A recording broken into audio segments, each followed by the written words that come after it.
knowledge. So, and I also want to thank all of you who have joined us from near and far to participate in this knowledge sharing moment.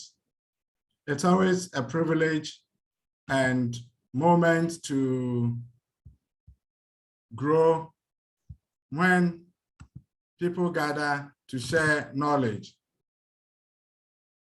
I want to share the screen with you, looking at the topic, harnessing human capital to attain educational goals. The topic is of great significance to those of us who call ourselves stakeholders in education. Because as you can see in the topic, there are two key elements to that topic, which I'll address shortly. By way of presentation outline, we will be looking at a brief introduction, setting the stage for the discussion, and then I will share with you my understanding of educational goals, providing a brief overview of historical trends about educational goals, and then touching on the relationship between events in society and the mandate of education. I will then address human capital in education, and in this, restricting our discourse to issues of human capital pertaining to the delivery of education. And I will be excluding all quantitative analytics involving human capital theories. For example, I won't be touching on the theories of Adam Smith, Mainzer, Schultz in modeling of education efficiency and earnings. Our focus will be on how to utilize human capital in education. And finally, I'll turn my attention to how human capital is harnessed, looking at human capital on one side as a variable that will receive intervention and educational goals as the outcome variable on the other side.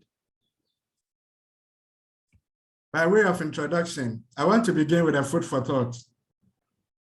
And I want us to look at a quotation from Nelson Mandela of blessed memory.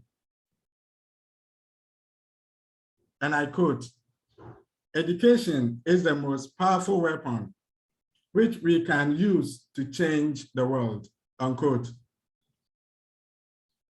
This is an ambiguous statement about how Nelson Mandela sees education, and I identify with the statement, and I believe you also identify with this statement, that education is the most powerful weapon which you can use to change the world. Then, if that is the case, the people in whose hands lie the delivery of education are very powerful indeed. This is a simple logic that underscores the focus on human capital in the delivery of education. A powerful weapon can only be used by powerful persons to change the world. And that is why we are looking at human capital. And so the driving factor behind the choice of this topic for our discussion this afternoon is coming from the fact that the most powerful weapon that we can imagine to change the world is education. And the people who have the responsibility of using this powerful weapon are the human capital in education. And so I believe then it is proper to harness human capital to attain educational goals. About this topic, harnessing human capital to attain educational goals, this topic explores impact relationship between human capital and educational goals. The topic looks at one of the key factors in attaining educational goals. The focus on harnessing human capital comes from the basic premise that educational goals are not attained by themselves. the attainment of goals does not just happen. The educational goals are attained through active orchestration and coordination of human capital. We have to be intentional about getting this to happen. And so we actually need to set out on a purposeful journey to attain the educational goals. I believe that if this deliberate orchestration is missing, the provision of education will obviously not lead to the attainment of set goals, because the provision of fit-for-purpose education towards the attainment of educational goals is predicated on how the human capital variables are aligned to generate political, economic, and civic capital. We will shortly discuss the variables of human capital, and it is when these variables are utilized in interdependent relationship with one another that we can generate a force to propel us to attain educational goals. The stress on human capital comes from the fact that society's total wealth is a combination of human and non-human capital. But we have a ratio of 3:2 that is skewed in favor of focusing on human capital. And so harnessing human capital then becomes a critical success operation in the delivery of education. This activity takes place in the transformational stage if we consider the input, throughput, output, outcome, production function that can be applied to education. It is when we perform this critical success operation, which is sine qua non activity of harnessing human capital, then we can be sure that our provision of quality education will lead to the attainment of educational goals. So what then are educational goals? In simple terms, educational goals, I would say, are the destination of our education enterprise. It is what we want to achieve, so we can say we have arrived at a set of educational goals. In other words, educational goals are what we seek to accomplish with and in learners. We may call them pupils, students, participants, but what we seek to accomplish with them and in them is the essence of our provision of education. Two issues that I want to point out when we say that educational goals are what we seek to accomplish with and in learners. The first is we need a participation of the learners to attain educational goals. It can be done without them. Later, we will discuss the role of learners when it comes to the different stakeholders in harnessing human capital.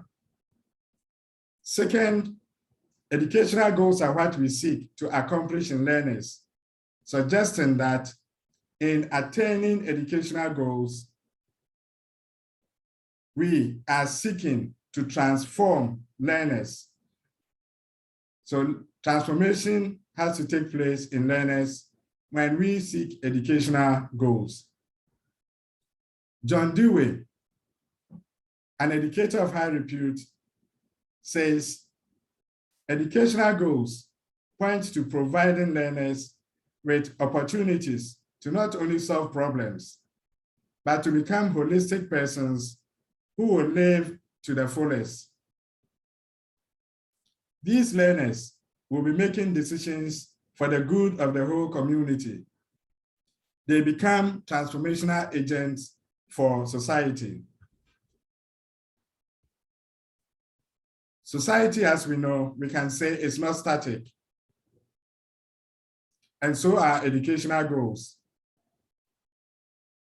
What is happening is that educational goals evolve and respond to the needs of society. We can then talk about a reciprocal relationship between educational goals and society. Trends in society, predominant features in society inform what happens in education. And the mandate of education then defines and shapes how society thrives. For example, over the years, up to the end of the 19th century, we had an agrarian society that was predominantly an agricultural society. Major activities and operations were cyclical and repetitive. The mandate then for education was towards preparing people for seasonal thinking. As the period of the year characterized by a particular activity or phenomena, we prepare learners to respond to those needs during those periods. So thinking was seasonal, and education prepared learners for seasonal thinking. And when we go up to the late 20th century, we can talk about an industrial society, the scientific management era. Major activities and operations were linear, orderly, and sequential.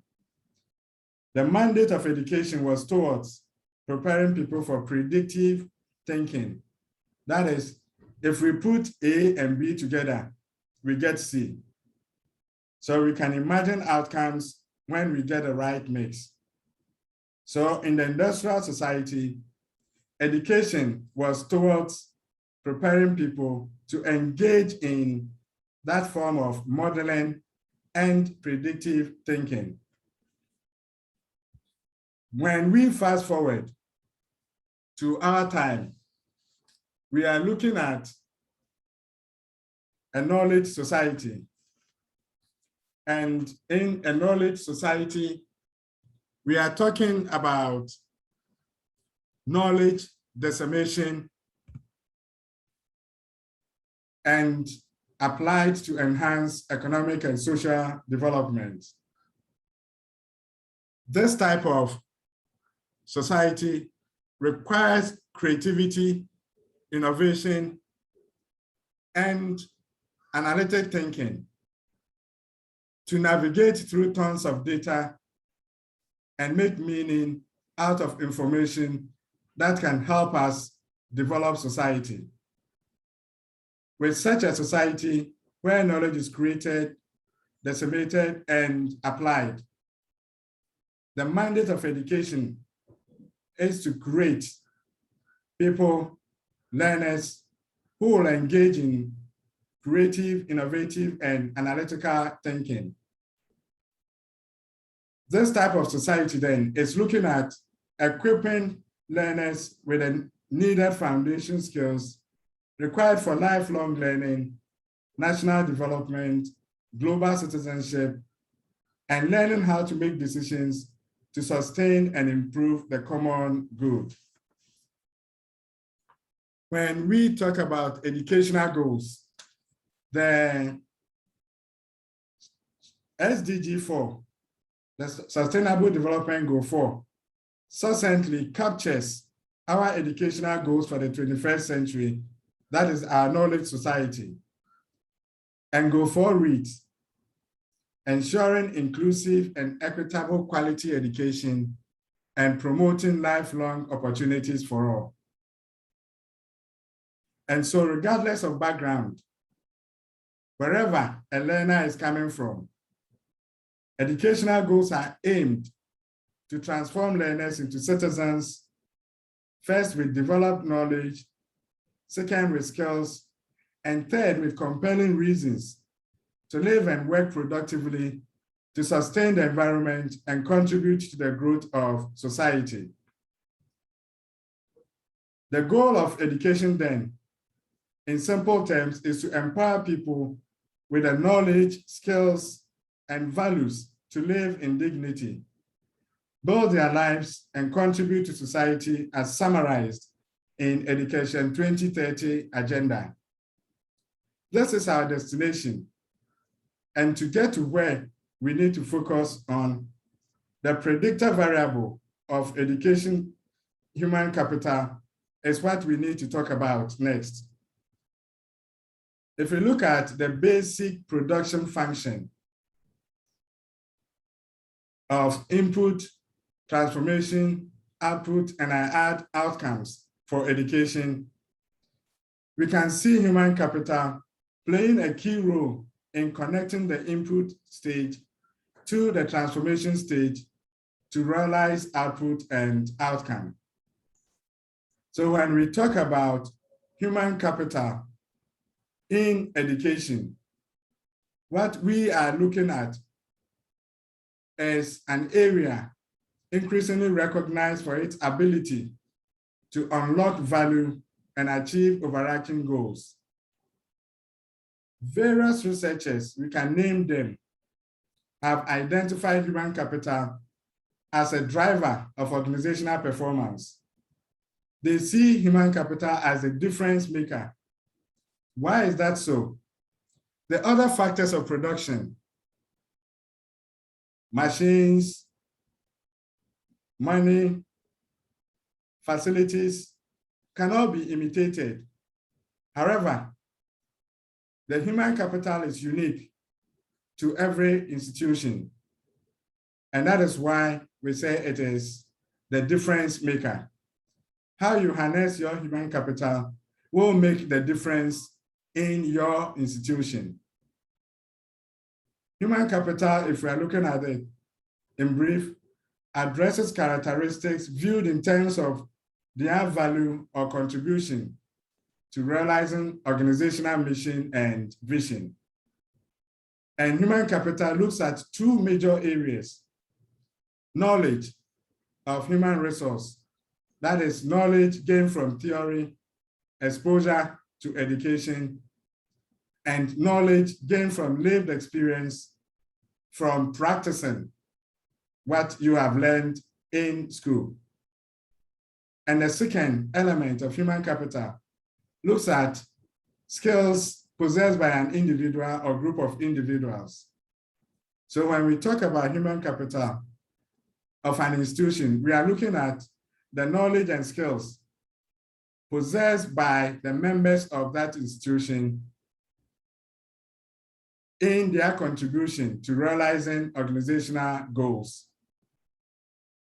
We can then look at human capital as a measure of the capacity and attributes of labor which influence productivity because of the knowledge and skills possessed by the workers in an institution. I have projected for you a basic framework of human capital in education. If we look at that framework, we'll see the two attributes of human capital: knowledge. And the knowledge is made up of two areas: theoretical knowledge gained from exposure to information in a formal setting, and artistry or experience, that is knowledge gained from living and practicing in a position. Then the second attribute that we are looking at is skills. And in the skills, we have three major skills that human capital brings out in a person.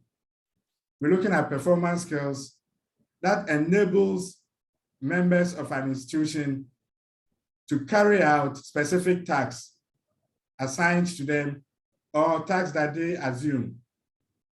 Then we have person skills that are to do with the skills for relating to people, building relationship and sustaining the relationship. And then we have the change skills, the ability to lead and manage change in an institution. So when we look at these 5 areas, theoretical knowledge, experience, performance skills, person skills, and change skills, when we integrate these 5 areas or 5 elements of human capital, We can find them in various stakeholder groups in education. We'll identify the various stakeholder groups shortly. And when we harness the various stakeholder groups, the human capital characteristics that we have identified, we will then attain educational goals. So you can see from left to right on your screen, we have the characteristics of human capital and the various variables that make those two characteristics, and that will be seen in the stakeholder groups in education, and that leads to the attainment of the goals for education. So when we talk about human capital in education, then what we are actually talking about is this: the knowledge gained through education and lived experience and skills possessed by stakeholder groups whose activities impact the pursuit of educational goals.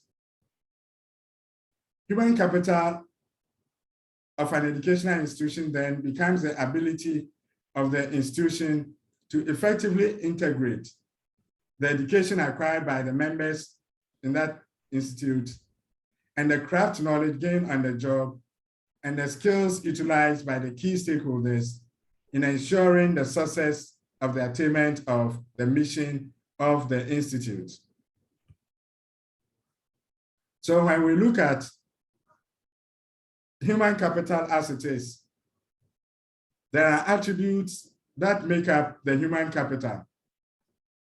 However, when it comes to the human capital, it is human capital. It is there.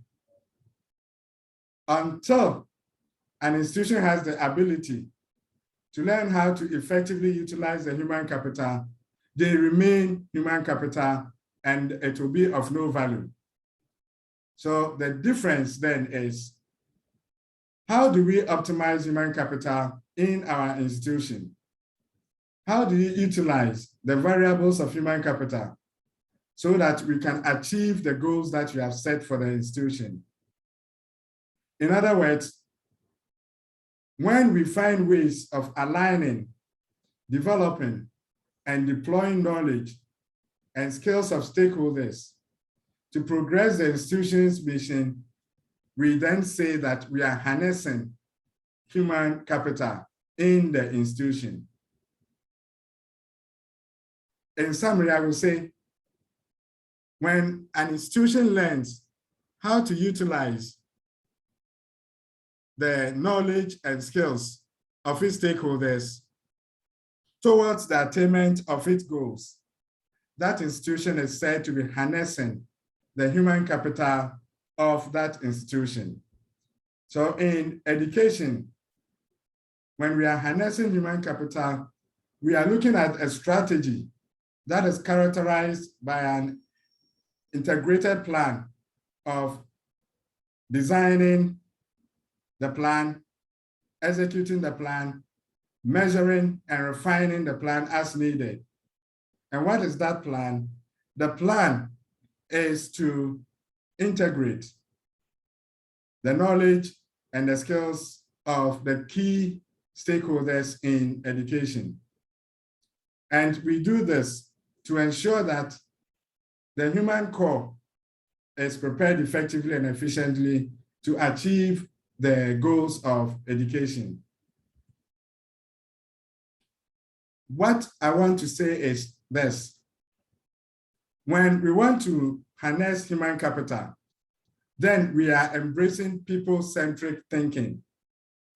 The focus of our educational goals then shifts from looking at other areas, but dwelling on the people who constitute the bulk of the human capital.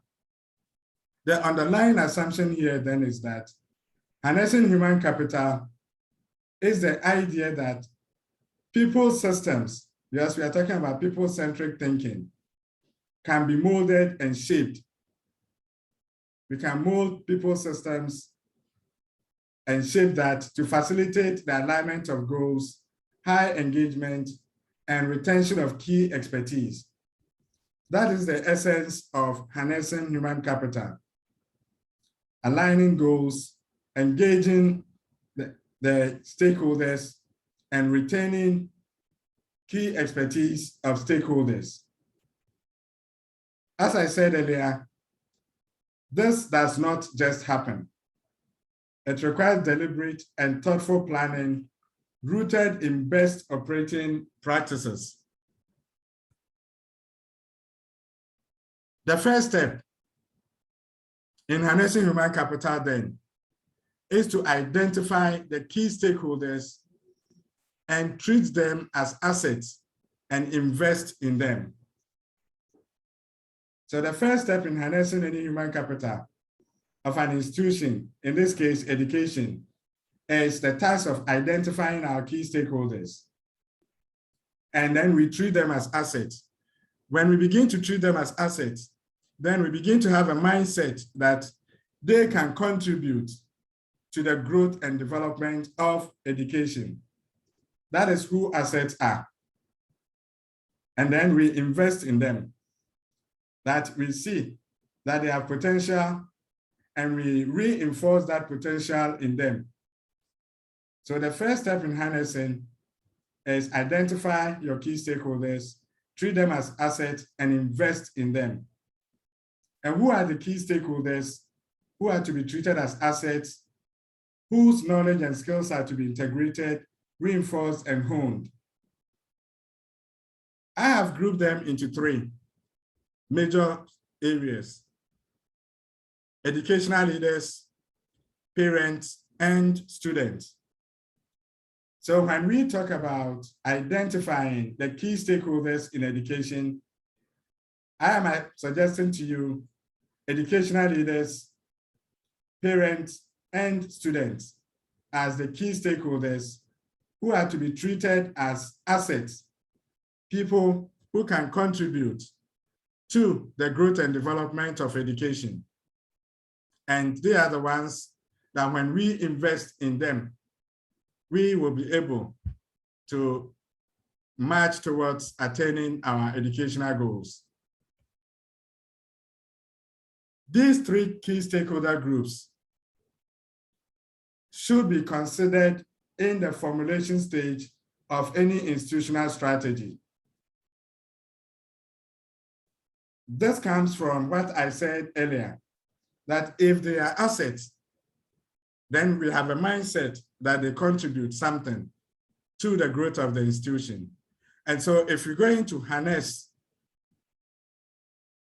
educational leaders, parents, and teachers, the variables and characteristics and attributes that form their human capital, we need right from beginning to consider them in the formulation stage of an institutional strategy.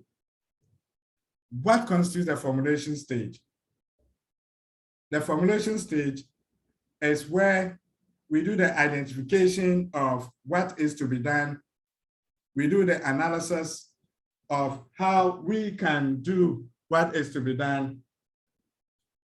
And we balance our internal strengths and weaknesses and external strengths and opportunities. So in the formulation stage, you involve them in conducting what has become the SWOT analysis. What this means is that right from beginning, any institutional strategy that you put forward, you include educational leaders, parents, and students. And they have to feature in the process, participate, and or become the focus of our discussions. The second step, after you have identified your stakeholders, treating them as assets and investing in them, is about stakeholder empowerment and involvement in decision-making. You do not just identify the stakeholders and you leave them there. You empower them and involve them in decision-making. What empowerment has to do is that your stakeholders are engaged and their interest is sustained. You engage them by involving them in the planning process in all the activities of education. And you sustain their interest when you communicate extensively to them about what they are supposed to be doing and how they are performing. And then you create opportunities for them in planning school improvement activities and initiatives. That is how you empower stakeholders and you involve them. In this second stage, we look at an operational model different from what we are normally used to, what we refer to as intersecting spheres of domain of authority. You can see in this intersecting sphere of domain of authority, there are sections that pertain to educational leaders only. There are sections that pertain to parents only. There are sections that pertain to students only. And there are sections that they overlap where you have intersections where all of them are working together. This is the effective operating model. When you are engaging and you are empowering educational leaders, parents, and students, we are moving away gradually then from a system where decisions are taken and they are brought to them. And then they have to work with those decisions. If you are harnessing human capital, we go with this operating model of intersecting spheres of authorities, where there are certain things that are reserved for educational leaders, like visioning that we'll see later on. There are certain things that are reserved for parents. There are certain things that are reserved for students. But all in all, we have to create opportunity for unity and union of minds and shared vision as we move education agenda forward. The third step in harnessing human capital is about building stakeholder capacity. You will recall earlier, we talked about deploying and investing in human capital. So you build stakeholder capacity, you design training for skills and personal development for stakeholders. In this case, we do not just let our educational leaders, our parents and students remain as they are. We build their capacity, and we have to be intentional about training for skills and personal development. And then the second aspect of building stakeholder capacity has to do with promoting teamwork, where ideas are pooled and creative solutions are encouraged. So when we look at the first stage, you identify them, stakeholders. Then we talk about in the second stage, you empower and you engage them. Then you come to the third stage where you build their capacity. Then we move into a fourth stage of harnessing them. We define and implement stakeholder role expectation. So having identified them, having involved and engaged them, empowering them and building their capacity, you now define and implement their role expectations. And in defining their role expectations, to effectively harness their variables and attributes, we adopt a principle of directed autonomy, which will enable them to be held accountable for their stewardship. Briefly, the principle of directed autonomy when it comes to harnessing human capital has to do with defining the broad goals for educational leaders, telling them these are the broad goals, telling parents these are the broad goals, telling students these are the broad goals, and then allowing them to devise the means to achieve those broad goals. That is why on the surface of it, directed autonomy seems to contradict one another. But that is the principle we adopt if you want to effectively harness human capital. That is, you define stakeholder role expectations, you support them to implement that, so they have the goals, and you hold them accountable for their stewardship. So harnessing stakeholder expectations will lead us then to delving into what are these expectations of our stakeholders in education. the three stakeholders that I talked about. So I'll begin with the educational leaders. Educational leaders are the ones who are primarily charged to do three things. First, to collaborate with other stakeholders and provide curriculum direction and guidance. They are to lead and develop and implement effective educational program. And they are to ensure that student learning and development are guided by learning outcomes of the approved learning frameworks. These are the three expectations that we expect of educational leaders in education. Collaborate with other stakeholders because we have shared vision that we promote. Lead and develop and implement educational programs and ensure that student learnings are aligned with learning outcomes that are approved. When in my categorization of key stakeholders, I just talked about three: educational leaders, parents, and students. The educational leaders are at different levels. And I have identified 4 levels that I want to talk about. Leaders at the classroom level, leaders at the school level, leaders at the school management or board level, and leaders at the educational directorate level. So I'll begin with leaders at the classroom level. These are our teachers, the ones who have been charged with the mandate to directly implement the curriculum or initiate any change. Teachers, we say, are educational leaders when they demonstrate shared accountability of the vision of effective teaching practices. And what are these effective teaching practices? Classroom management, continuous learning and participation in research and innovation to find out new ways of improving their own teaching and learning, and maximizing student engagement through adoption of pedagogical practices that provide for a range of abilities. This is teacher leadership in the classroom. And this is manifest through the teachers engaging in continuous and ongoing professional development, seeking personalized professional learning opportunities, and creating online communities that will support individual needs and the sharing of best practices. So if we want to harness human capital with respect to teachers, we create the opportunity for professional development.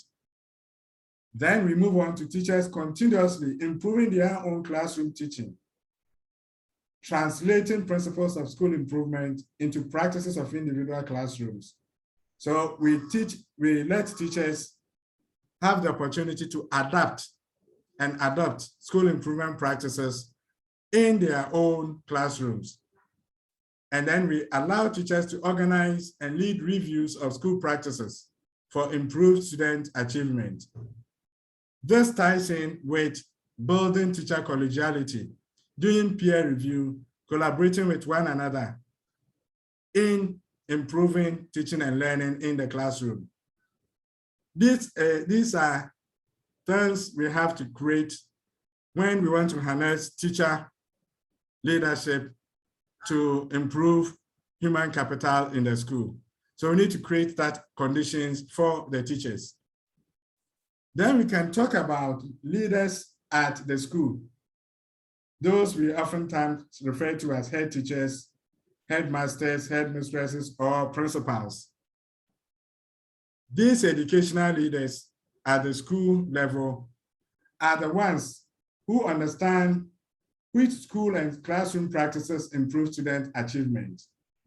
So we have to build their capacity to be able to see that practices A, B, and C will directly connect to improving student achievement. They know how to work with teachers to bring about positive change. And they support teachers in carrying out instructional practices that help all students succeed. They build relational trust and transparency, and it goes back to empowering teachers and engaging them.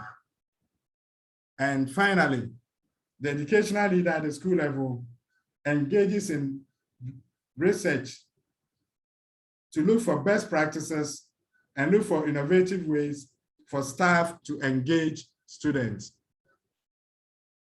Three major things that leaders at the school level engage in when we harness human capital at that level and provide opportunity for them. They engage in visioning. And what is visioning? It's simply setting strategic direction of focus for the school with emphasis on strengthening teaching and learning. When school leaders are visioning, they are determining the preferred future of their school. The next thing they do is fostering organizational learning. In other words, they promote teamwork among teachers, supporting the teachers, evaluating and developing teacher quality through continuous professional development. And third, they utilize resources efficiently.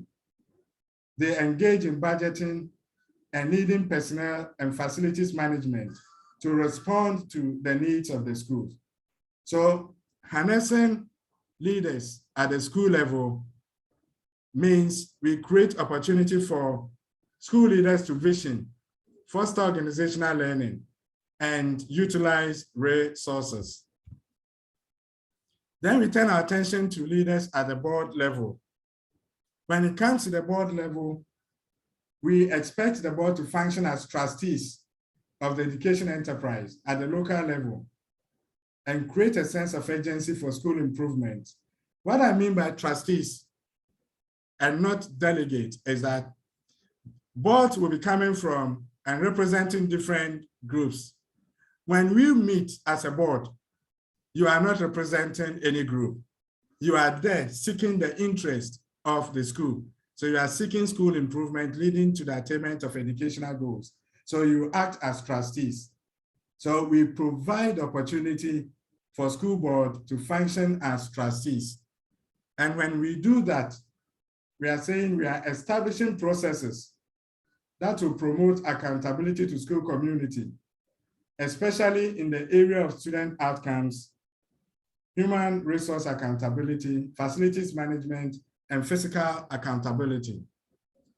When a school board is operating as a trustee, the school board is pursuing the principle of the primacy of public interest. And so they facilitate community participation and mobilization of resources to deliver education. Then we can talk about the last category of leaders in education. The leaders at the Directorate, district, municipal, metro, region, headquarters, wherever. These leaders are the ones who are charged to promote structures to assure that learning is taking place in the schools.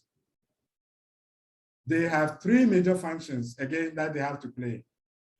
They are to focus on the extent to which resources are allocated to schools to meet adequacy. In other words, they are to provide the minimum accepted standard of resources on time and in the right quantity to meet adequacy. They are to ensure that all children gain access to quality pre-tertiary education without any form of discrimination. And they are to track progress and performance as schools work towards attainment of national educational goals. In other words, they are to engage in data-driven decisions. What is the data telling us? What is the evidence on the ground? That is what should inform the decisions of educational leaders at the Directorate. And when they create this opportunity for themselves, then we are harnessing educational leaders at the Directorate to attain educational goals. The second category of stakeholders are the parents, which include guardians and the school public, that is the school community. We look at them as our first educators, our first teachers. These parents, as I put all of them together, provide supportive, safe and secure learning environment for learning to take place. What is a safe and secure learning environment? They ensure that education is delivered in an unthreatening environment. When parents who know what is happening in education, what is being taught, and what is expected of their children, then we're talking about creating a climate of education where unity exists. And in education, we look at unity improving learning. The support from parents, we'll later on look briefly at that, will give us improved student test scores. We look at this simple theoretical framework that says, when parents are involved, the parents will mobilize. No, but he has used the word wrongly, Grab. That's not able to. When parents and leaders are willing partners in homeschoolings, what happens is that parents will be able to pull together those local resources that are relevant to the education of their children to support educational leaders in the school. When that happens, then we will have improved test scores. When we have improved test scores, which are outputs of education, then that will lead to the attainment of educational goals. And the attainment of educational goals then will be the outcome of parental involvement. So if we look at that simple framework, it says, involve parents because they can mobilize and create resources that schools may not be able to generate. And so if you are harnessing parents in terms of human capital, the knowledge of parents and the skills of parents will lead to resource mobilization, and they will become willing partners of educational leaders, and we'll be able to pull together local resources that are relevant to education, and this will lead to improved student test scores that ultimately will lead to attainment of educational goals. The last category of stakeholders that we focus on are the students or learners or pupils or participants, whatever name you choose to call them. They have at stake personal success throughout school and future opportunity. Earlier, we said educational goals seek to accomplish with and in learners,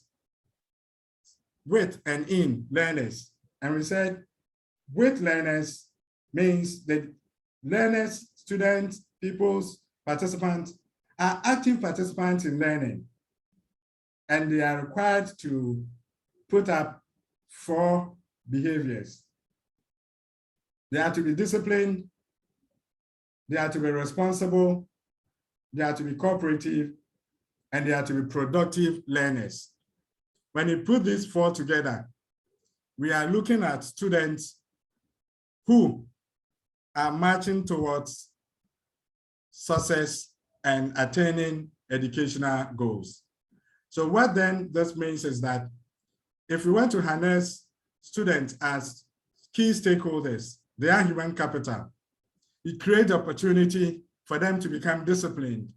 You create opportunity for them to be responsible. You create opportunity for them to be cooperative and productive learners. So when we then integrate the human capital that we have, we're looking at leaders and parents empowering each other, enabling both parties to have a more positive influence on student learning. So we can see that educational leaders are working with parents. Parents are working with educational leaders. So we talked about the first step in harnessing human capital, where we identify them and we include them in the formulation of strategy. So working together, empowering each other, ties in with being included in the formulation of strategy. And when they are included in the formulation of strategy, they assess their strengths and weaknesses and align them with opportunities and eliminate the threats that will inhibit the creation of positive educational climate. Then what happens is that our students will have the opportunity to learn. So they will be in a climate where learning can take place.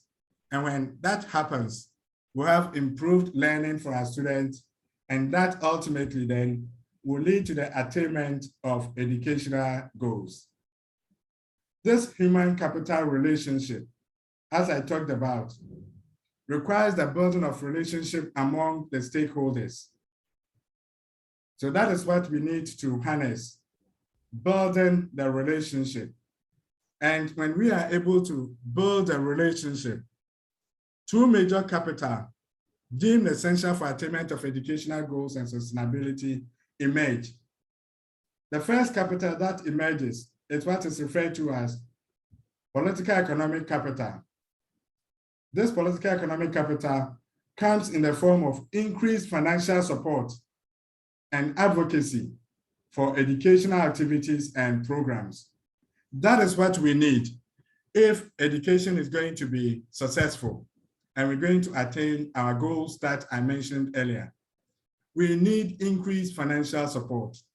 And that is not all. We need people to advocate for educational activities and programs.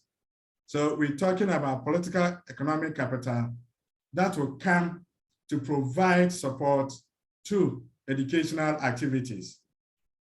Then the second capital that emerges from the relationship of human capital stakeholders is the social capital. And the social capital comes in the form of positive dispositions and interrelationships among citizens.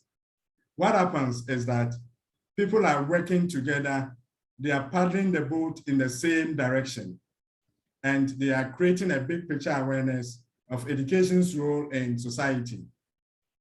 I look forward to the day where we'll have our citizens all have one common mind and cherish the role of education in our society. That is what happens when we are able to integrate the activities of the key stakeholders in terms of harnessing their knowledge and skills to provide political, economic capital and social capital. So briefly then, what happens with the human capital relationship is this. There is a formation of good relationship, and so we nurture good relationship among the key stakeholders, ensuring that we are focusing on their knowledge and skills they bring on board. And that will lead to political and social capital. And when there's political, economic, and social capital, we will have enhanced opportunities for school improvement. When we have enhanced opportunities for school improvement, then obviously we're going to have the attainment of educational goals. So that is what we will have when we harness good relationship between and among our key stakeholders. What is this enhanced opportunity that I talked about? When there is enhanced opportunity, which I said will lead to school improvement and attainment of educational goals, what happens is that the enhanced opportunity will bring about problem-based learning.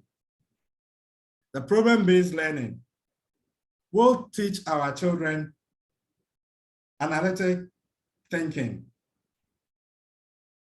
They will be then exposed to how to look at situation and draw conclusions.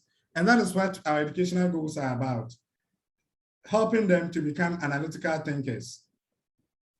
Then we talk about activity-based learning, which will teach our children to become creative thinkers. They are looking at activities and they are linking their learning to their immediate environment. For example, they are linking their learning, if we're talking about environment, they are talking about sustaining the environment, they are looking at how do we then do away with the littering of pure water, sachet, and the rest.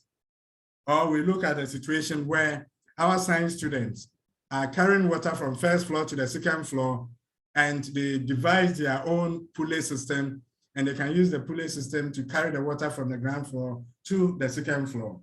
So the enhanced opportunity then will end up in analytic thinking and creative thinking.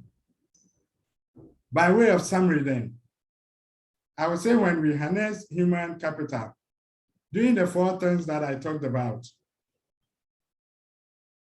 identifying and involving the human capital, empowering and engaging the human capital. Then we talk about the human capital, treating them as assets. Then we talk about setting standards, defining the rules for human capital. What comes out as 6 basic elements that we will see in the engagement, commitment. Everyone involved in the education delivery will be committed to the cause. They will be pursuing that mission and vision of education to achieve our goal. Everyone will have that spirit of adaptability. We look at the situation and we look at how we can adapt this to our immediate environment.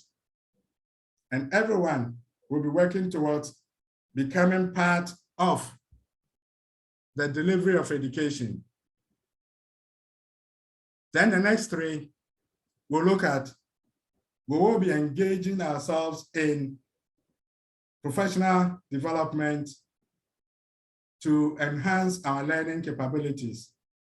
And we'll be working in harmony with one another because we will start working together, sharing ideas right from the beginning. And obviously, when we harness human capital, we will have satisfaction. We will be attaining our educational goals, and our mission will be actualized and vision will be realized.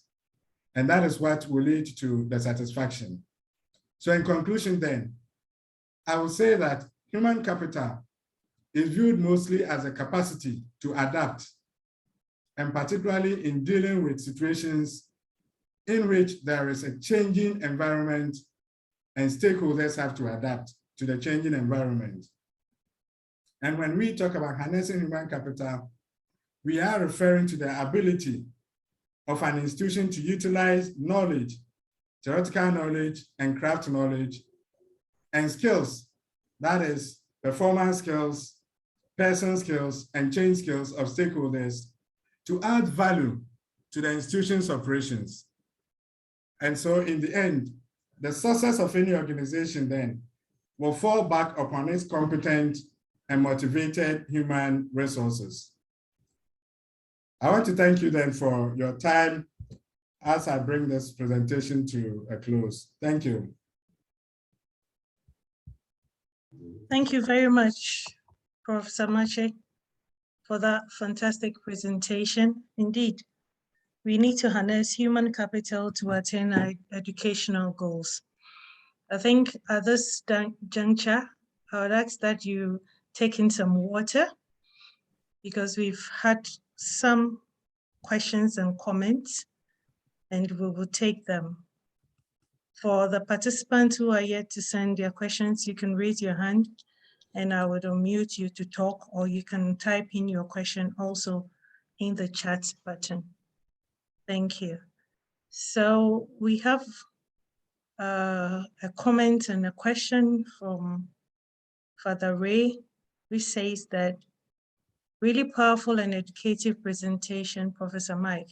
However, where is the role of power asymmetry in the whole process of harnessing human capital? In the integrity framework you have presented, I wish you had shown double-edged influence between parents and students and leaders, just as you did for parents and leaders. This is because, as the arrows indicate, students seem to be passive recipients of wisdom from parents and leaders. So the question is, where is the role of power asymmetry in the whole process of harnessing human capital? So that's one question. There's another one which came in earlier. I would read the one as well, then you answer those two questions, then we'll move on to the next one. It says that, unfortunately, I think because of the way we send the link and participants didn't rename themselves, I'm quite unable to see who the real participants are, and forgive us for that hitch, technical hitch. That question was, it's a very educative presentation, Prof. Since society is dynamic and the purpose for which society invests in education is influenced by changing needs of society, I think educational goals informing human capital development should not be presented as a static destination. How do you react to a suggestion that the conceptual framework should also indicate a progressive link between goal and human capital? So those are two questions for you, Prof, to answer. Then we'll look at the other questions. Okay, thank you.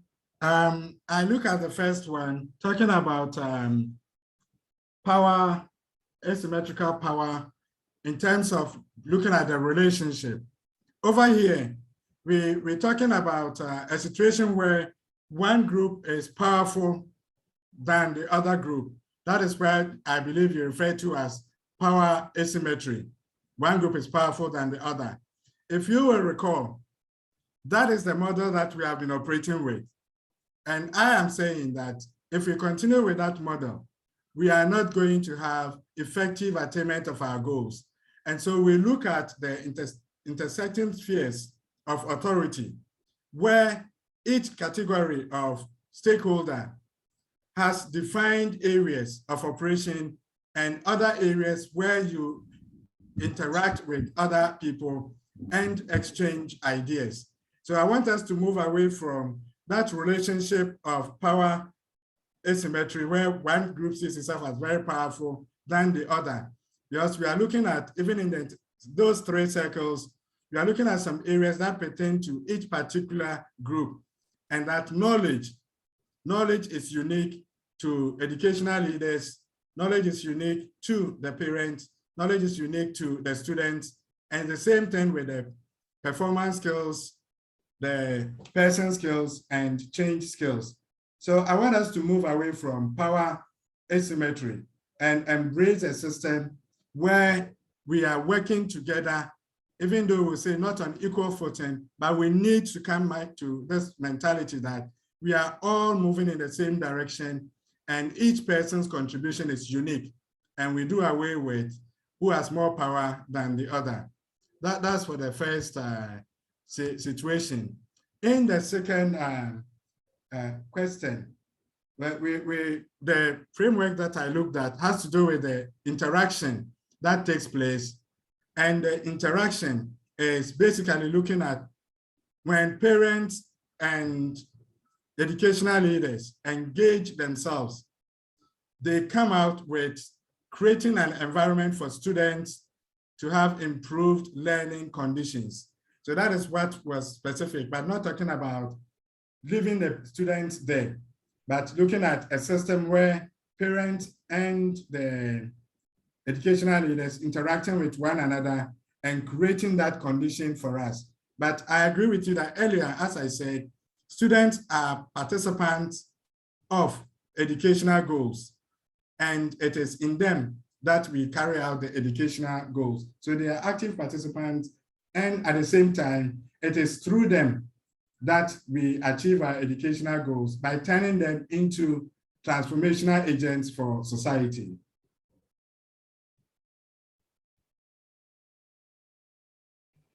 Thank you very much, Professor Mache. We'll move on to the next set of questions. And this one is from Dr. Michael Bwachi-Adom. It says that, thanks, Prof, for your scholarship. At the national and sub-regional level, how do we relate tertiary education enrollment as an aspect of harnessing human capital to our human capital needs? In other words, what influences student admission into various academic programs in tertiary educational institutions such that supply of human capital does not exceed demand for human resource needs? I'll take that again. At the national and sub-regional level, how do we relate tertiary education enrollment as an aspect of harnessing human capital, in brackets, to our human capital needs?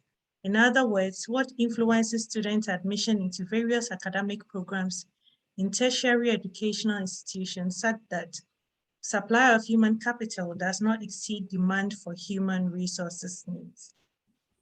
There's also another question which says that, please, how then do the organization identify the skills of their employees? And I believe this is in relation in harnessing the qualities in the human capital. So, Prof, if you can take these two questions, then we would continue. Let me look at the enrollment into tertiary institutions. And it's supposed to cut across the sub-region and beyond when we talk about the enrollment. Basically then, what is happening is with human capital, we're looking at the exposure to information. And so what type of information are the students seeking? So it comes down to what type of education are the students seeking? So it comes to the identification of our national agenda, that now there's no debate about forming critical analytic thinkers. So wherever they find themselves, whichever discipline that they are taking, the ultimate is for them to come out educated. That's where we debate about training and education, that they come out as educated persons and they are able to function in any environment because they have the basics to adapt and commit to attaining the goals of the organization they will find themselves in. So in terms of enrollment and human capital, at a point in time, the focus was on the liberal arts, and we are now talking about the technical education and so on. It comes back to education and not focusing on training, so that we are looking at a broad-based building of knowledge, exposing people to information that will help them adapt and adjust and use the information in their immediate environment. That's what I would say to the first question. And the second question, and I take it again.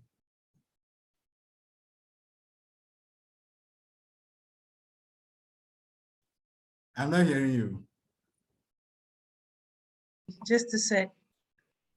Can you hear me now? Yes, now I can hear you. Okay. It says, how then do the organizations identify the skills of their employees in harnessing human capital? Yeah.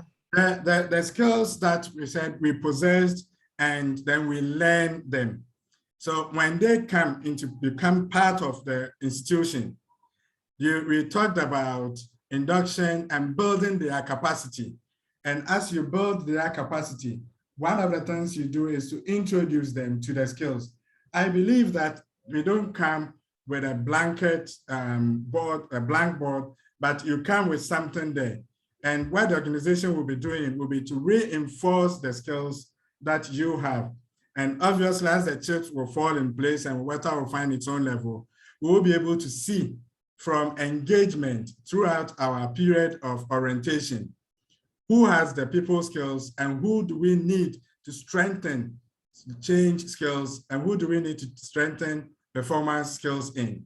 So they will come, and to be the responsibility of the organization to look at how they are performing during the orientation period and period of socialization, and develop capacity building programs to hone those skills that they have. That they have something and they join. Thank you, Prof. Thank you, Prof. We have other questions also which have come in. There's one from Vincent Agada, and it says that, nice presentation, Prof. My question is, what is missing in our basic schools? Because all these things are clear in helping to achieve our educational goals, but our basic schools' performance are still poor. So what is missing? So that's one question. And there's another one which also says that thank you for the wonderful presentation, Prof. Samachi. On the summary, commitment on the part of all three key stakeholders is important, but how do we ensure that these stakeholders become committed to the achievement of educational goals? So if you can take these two, then we'll move on. I think there's a last question. With respect to the poor performance in our basic schools, earlier I had identified one key element when we are harnessing human capital, involving the key stakeholders in the formulation stage when you are dealing with institutional strategy. That, unfortunately, is missing in our delivery of basic education. The key stakeholders, unfortunately, are not involved in the formulation of strategy stage. And so when we look at the structures we have put in place, the district community-based structures, the SMCs are not working, the schools are not conducting school performance appraisal meetings, and the district education oversight committees with new names are not working. Those are the causes. And so when we are harnessing the human capital, we're talking about the knowledge that comes from theory. We said these things we have to do them. Then it comes to knowledge that comes from living them, what we call craft knowledge. It is the craft knowledge that is missing. And once the craft knowledge is missing, we can't expect the performance to be any better. And there are three areas that we need to also consider when we talk about capital. One of them is fiscal capital, fiscal resources, money, timeliness of release of money, adequacy of the amount that is given. And so we need then, if we are to look at human capital theory, we will talk about the cost to educate a child. Unfortunately, I don't think we have done the analysis to come up with how much does it cost to educate a child in the primary school. And then we provide that amount so that we can use that to work towards attaining the goals in education. So that unfortunately is missing. Talking about ensuring that they are committed, we are talking about continuous engagement, and I presented to you a model called the principle of directed autonomy. With that principle of directed autonomy, you don't tell people what to do. You set the broad goals for them and you hold them accountable for what they have to do. So you ask them to come up with their plans. These are the goals that we have. This is where we want to go. How do we get there? And you hold them accountable to that. I think by so doing, we will be able to get the commitment that they have to have in carrying out their responsibilities. Thank you very much, Prof. Well, I think those are all the questions. There are a few comments that have come in, and since we have a few minutes to go, I would read those comments to the hearing of all participants. It says that thank you, Prof. Amakyi, for this deep and thoughtful presentation. There's one which also says that from your presentation, boards of institutions are to see themselves as trustees and should work as a team in harnessing the human capital available to help heads to run the schools. However, in recent times, these boards have been rendered almost non-existent because GES is mostly micromanaging all schools. Boards cannot take decisions and implement, otherwise GES descends on them, especially the heads, breeding fear for capacity building and innovation. That's food for thought. That was a comment from Felix to everyone. So I think that's all the comments and questions we have so far for this. If the participants, oh, there's one that just came in. Okay, thank you a lot for such powerful presentation. If participants have any further questions, can you please raise your hand so that we take them? There's one hand raised, so I would unmute you.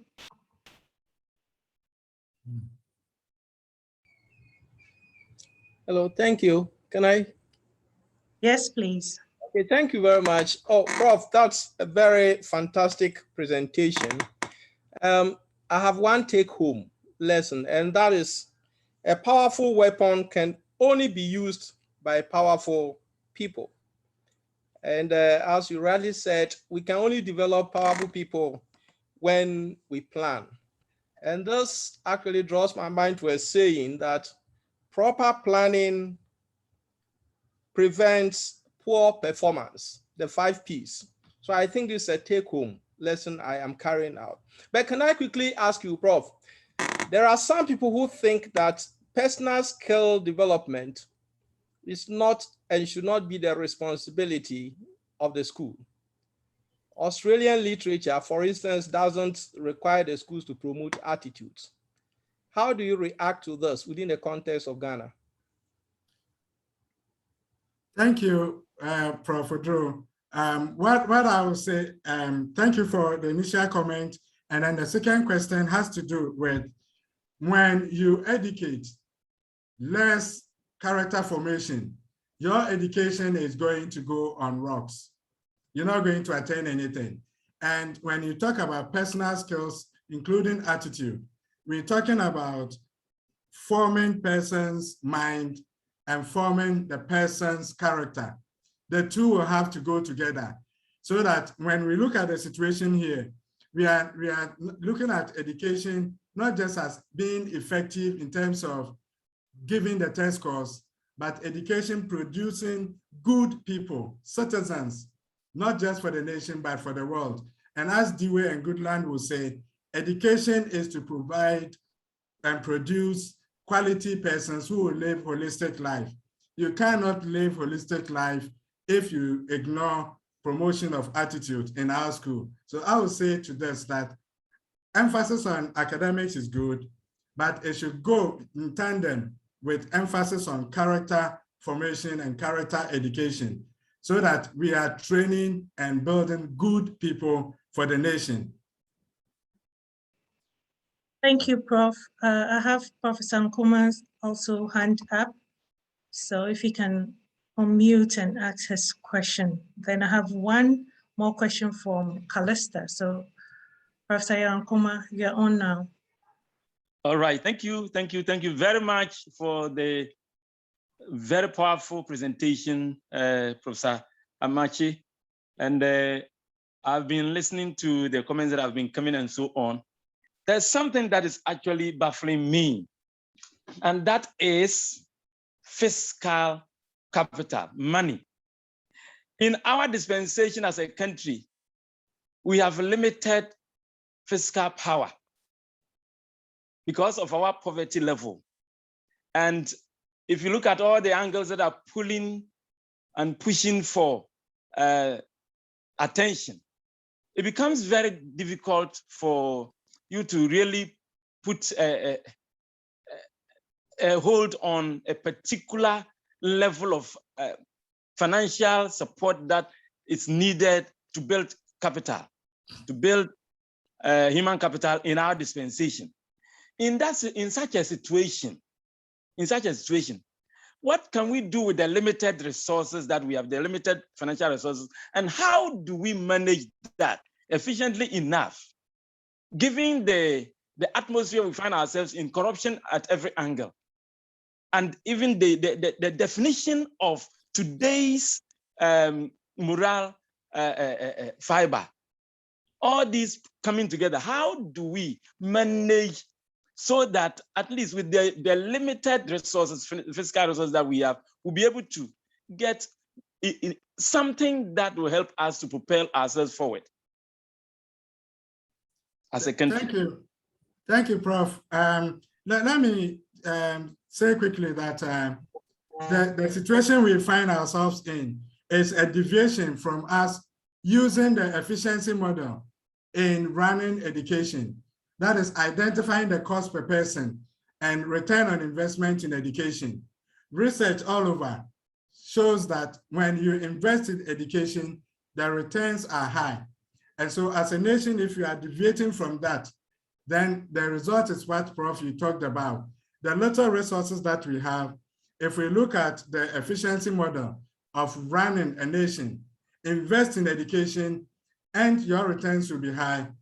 And there are examples all over the world to show that if you want to raise the human capital index, you invest in education and you identify the cost involved in educating a person and you work towards that. That, unfortunately, Prof, has become a rhetoric in Ghana and it's missing on the field. So that would be my comment to that. We have economics of education in Ghana, and I don't know whether we are utilizing them. One of the things that I was talking about earlier is harnessing human capital, the knowledge and skills of stakeholders. We are not harnessing our human capital. What are the economists of education in Ghana? We are not using them. And unfortunately, who are the people we put at the head of affairs in education? Who is the chair of the education committee at the district municipal level? The person, for all practical purposes, has no background, knowledge, and experience in education. Thank you very much, Prof. There's one last question, so that's all time will allow us. So then this is from Callista, which says that from the presentation, it seems to me that all stakeholder roles are key to achieving the educational goal of a country. However, in Ghana, it seems to me the policy makers sideline other stakeholders in educational planning and implementation. So what would you suggest to be ways in which stakeholders like parents and the students can influence educational planning and implementation to achieve educational goals? Let me use one of my favorite quotations that sometimes we do things out of ignorance, not out of malice. So I want to believe that their failure to involve all stakeholders may be out of ignorance and lack of knowledge. So that is why for me, an institution, a center of educational excellence like IEPA is being underutilized by the policymakers. They will have to go to where the knowledge is. They can harness the knowledge from there, and they will be taught the right things to do. That will be my response to you, that they probably are ignorant and they don't know, and they should then avail themselves of the opportunity to learn from IEPA. And I would say that those of us too in IEPA, possibly once we are discovering some of these things, we should be a little bit more aggressive in telling them that, hey, we are here, come and let us help you do the right thing. Thank you. Thank you, Prof. I know we exceeded our time by 5 minutes. There are 2 more quick questions, if you can briefly answer them. So where do we begin from to change this failed situation? That is one. And the posture of school system has, however, continued to place the parent as just the sponsor with little training for supervision at home. PTA is basically all about money. What can be done to help parents to help their wards academically? And those are the final set of questions for now. Thank you. I will say that let's begin by building the capacity of our educational leaders, especially from the top at the Educational Directorate. And it will trickle down to the educational leaders in the classroom, and it will permeate in their relationship with other stakeholders. Thank you very much. Are coming in, but that's all time will allow us. Thank you, all of you, for making time to join us for this August webinar series. You've been such a loving and participating participants, and I think you all deserve a clap for yourselves. Okay, so our next webinar series is coming on the 30th of September. And since we have your emails, we are going to communicate that with you, and we would advise that you share it with your friends and colleagues so that together we all work in achieving quality and improve education and lifelong learning in Ghana. When we started this webinar, we only had 20 people who had joined in. So our pictures that we took did not take care of everyone. Now we have a lot of people who have joined in. can I humbly ask us all to show our faces in the camera so that we take the last screenshots to end this program, please.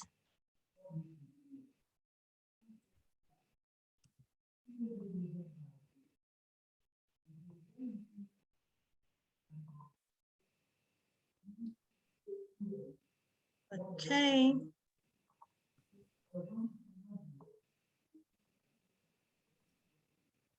So everyone say cheese.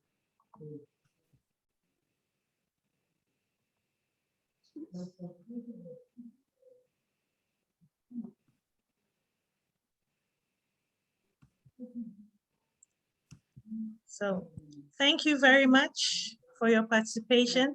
And until we meet again in September, adios, ciao. Have a lovely day. Bye-bye. Thank you. Professor Amakyi, kudos. Thank you, Prof. Thank you. Well done, Prof. Good job. Thank you. This is Adelaide. Bye-bye. Hi. Hi, this is Adelaide from AIMS. Bye-bye. Bye-bye, Adelaide. Hello, Mr. Tejan. How are you doing? I'm doing well, thank you.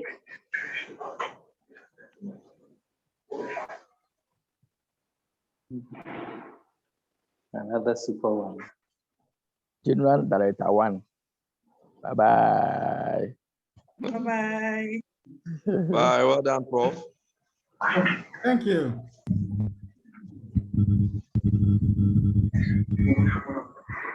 Yes.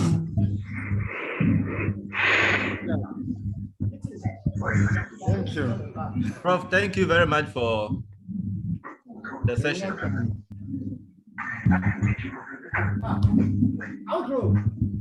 Marine has pressure to do. It was Marine. Marine who called me and said, you have to come and do it too. Thank you very much, oh, my good friend. And Prof. Amakyi, this is a very powerful thing indeed. Thank you very much. Indeed. Thank you, everybody. Thank you.